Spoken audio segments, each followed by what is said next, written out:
लघवी गेली, मी मतिमंत झालो होतो त्यावेळेस मी साक्षांत प्रकट झालो की मी वरून जाणार तर माझ्या आई वडिलांनाही फरक पडणार नाही, कदाचित 1 वर्ष रडतील, माझी मिसस कदाचित 1 वर्ष राहील, कदाचित त्याच्यानंतर तिच्याही डोळ्यामध्ये अश्रू पुसले जातील, आनंदाश्रू येऊ लागतील. माझे मित्र मी जेव्हा सगळ्यांना पाहिलं, स्टेटस ठेवून दिलं होतं तर लगभग 108 जणांनी स्टेटस पाहिलं होता. त्याच्या बाबतीत फक्त 2 जणांचा रिप्लाय आला होता की दिनेश असं तू काय करतो आहे. याचा अर्थ 108 जणांपैकी फक्त 2 जणांना मला माझी गरज होती, त्यांना बाकीच्यांना कोणालाही पडलेलं आणि काही काहींचा ठेंगा दाखवला होता. ठेंगा याचा अर्थ म्हणजे व्हॉट्सअपला म्हणजे ऑल द बेस्ट. तेव्हा मला वाटलं त्यावेळेस मग बाळ पिशाब केल्यानंतर मी जागा झालो. नंतर मला वाटलं की दिनेश तू एक बाप आहे, बाकीच्यांना कोणालाही काही गरज नाही, पण हे बाळ तुझं लगभग 11-9 महिन्याचं बाळ आहे, याला तुझी गरज नाही का. एक मुलगी आहे, बगैर आई वडिलांचं तो बाळ आयुष्य जगणार आहे, मग त्याच्यानंतर त्या पोराचं काय होणार आहे हे साक्षांत दिनेश तुला कळलं पाहिजे. हा निर्णय तुला बदलला पाहिजे. 11:45 21 मेला मी तो निर्णय बदलला. त्या दिवसानंतर मी माझ्याशी ठरवलं होतं की आता पुढचं जे पण जीवन असेल ते माझं बोनस असेल. एखाद्या दिवशी कोणी मारून टाकलं तर भरपूर आहे, पण त्या दिवसापासून मी स्वतःचा माझा नाही राहिलो. त्या दिवसामध्ये दिनेशमध्ये परिवर्तन घडलं आणि त्याच्यानंतर मी युवासाठी काम करतोय. भरपूर जणांना असं वाटत असेल की वृद्धाश्रम अकादमी नोकरीमध्ये पाठवणारी एक संस्था आहे, तर हा गैरसमज आहे. वृद्धाश्रम academy is a family, we are all the family members. आणि माझी मोठा भाऊ या अर्थाने माझी जबाबदारी होते गुरफटलेल्या युवांना दिशा देणं, डिप्रेशन मध्ये गेलेल्या युवांना दिशा देणं, त्यांच्यामध्ये मोटिवेशन आणणं. आता माझ्याकडे भरपूर विद्यार्थी बसलेले, प्रत्येक गोष्टीमध्ये नाही की एखाद्या पोरगा स्पोर्टमध्ये असेल तर त्याला पुढे नेणं, एखाद्या पोरांचं जर दुःख असेल तर मी स्वतः मानतो. असं करीत असताना माझी टीम सपोर्ट करते. या टीम मध्ये माझा किसन पावरा, माझा राईट हँड सापडला किसन पावरा, वाडी पुणे वसंत. तो पोरगा त्याच्या गावामध्ये पहिला पोरगा पास झाला आणि ज्या वेळेस त्याच्या गावामध्ये आम्ही गेलो तर आपल्या समाजाच्या रीती परंपरांमध्ये 2 बकरे कापले सध्याने. 2 बकरे कापले आणि आपल्या गावामध्ये पण संपूर्ण गाव आपल्यामध्ये तर एखाद्या गावामध्ये बीजेपी मध्ये गेलं नाही, काँग्रेसमध्ये गेलं तर हेच दनादन मारामारी. मी त्यामध्ये गावामध्ये पहिल्यांदा युनिटी पाहिली. एक पोरग नाचतंय, एक स्त्री नाचते, एक सून नाचते, एक सासरा नाचतो, उपसरपंच नाचतो, सरपंच नाचतो, पोलीस पाटील नाचतो, कारभारी नाचतो एकाच ठिकाणी.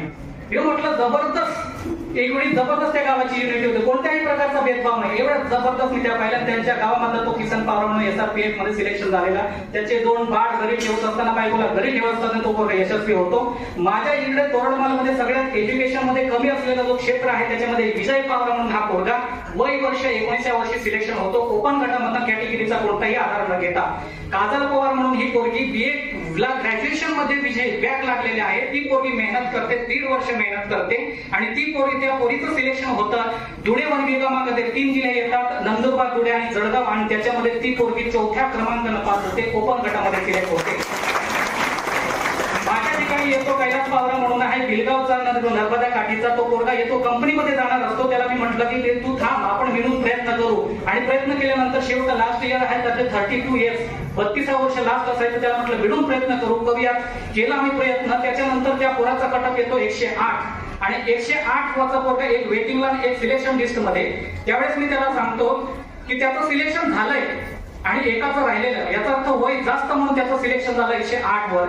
आणि त्याच्यामध्ये बघा एक जागा आहे त्याच्यासाठी 2 कॅन्डिडेट आहे. वय कमी म्हणून लागला, त्या वय कमी म्हणून राहिला आणि वय जास्त होतो म्हणून लागला.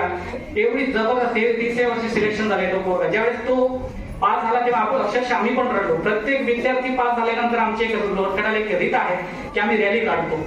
मला खांद्यावर घेऊन पोरं नाचवतात.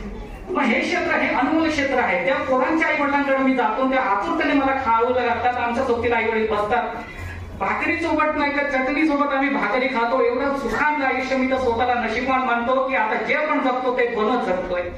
आणि जर का कधी माझा मृत्यू झाला भविष्यात आणि परमेश्वर मला न्यायला आला आणि परमेश्वराने जर कधी त्या ठिकाणी मला विचारलं, यम नावाचा एक प्रकार आहे, त्यांनी जर का कधी मला विचारलं की दिनेश तुला मी माणसाचा जन्म दिला होता की तुझ्या आयुष्यामध्ये तू काय करून आलास, त्यावेळेस मी परमेश्वराला त्या यमाला सांगून दे की माझ्या इकडे लगभग 38 पोरं सिलेक्शन झाले आणि त्यांचं मी भविष्य बनवलं आणि भविष्य बनवलं तर शेवटीला त्यांची पिढी ही घडवली.